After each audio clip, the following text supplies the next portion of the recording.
Hey there, Hillsiders. I have been doing some pondering from the book of Philippians, and part of it might have come from last week's message when I was in Philippians chapter 2. I don't know if you happen to remember the passage. Do everything without complaining or arguing so that you can be blameless and pure children of God. You may remember that.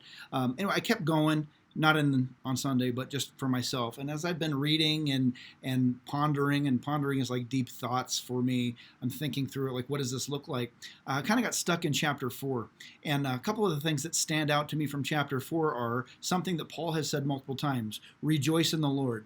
And one of the reasons we have to be reminded to rejoice is because we're in a funk, or we're down, or things aren't going the way we hope that they would go. And if you're in that spot, like Paul said, we can look directly to Jesus and take joy in him and who he is. Number two thing that stands out to me from Philippians chapter 4. He gets into being anxious and worrying, and he offers us an alternative. Instead of being anxious, he says, take those requests, take those things that are plaguing your heart and your mind, and offer those up to God. And you can do it with thanksgiving, you can do it with prayer and with petition, but ultimately what you're doing, you're saying to God, here's what I'm dwelling upon, here's what's messing with me, here's the stuff that's in my gut that is making the day less than enjoyable. As I sometimes get on this hamster wheel of death, it's just, you kind of circle. If you're like me, you get down and get funky, and not the kind of funky that's fun, but the kind of funky where it's like, man, this is tough. And seeing that, rejoice in the Lord, take joy in the Lord, and also don't be anxious in anything, but in everything present your requests to God and talk to him about what you're experiencing. It really has been something that, it's not like an immediate response of, oh goodness, I'm feeling excited and joyful now, but it is something to say, rather than dwelling upon the nothing or dwelling upon the junk or dwelling upon the anxious, instead, I'm going to look to take joy in the Lord.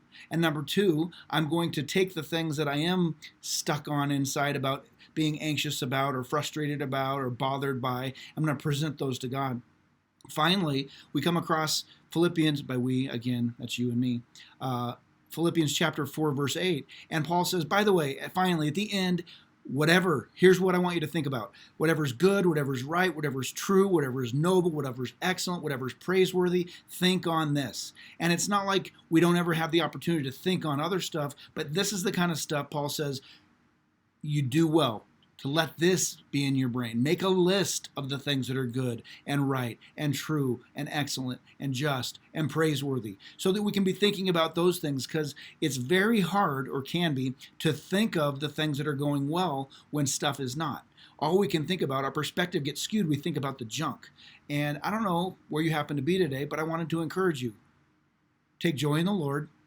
Present your anxiety, your junk, your questions, all that other stuff to God, and know that he's going to guard our hearts and minds in Christ Jesus. And then whatever is good, right, pure, noble, true, etc., think on that stuff. And if you can't think of any of what that stuff is, ask somebody, help you come up with a list, and get that stuff down on paper, in your little phone, so that when you have a moment to be able to sit and just to be, you can think on something that's going to be profitable, it's going to be encouraging, it's going to build you up, and it's going to lift your spirits. And we can be thankful that Jesus is the one who lifts our heads up. And when we're down in a funk, we can know he is going to lift our heads, and he's going to lift our souls, and he's going to give us joy, because that's what he does. And he's also, by the way, in the middle of all the feeling of junk, he's going to sustain us, because that's what he does. He's good that way. God bless you. Have a great rest of your week.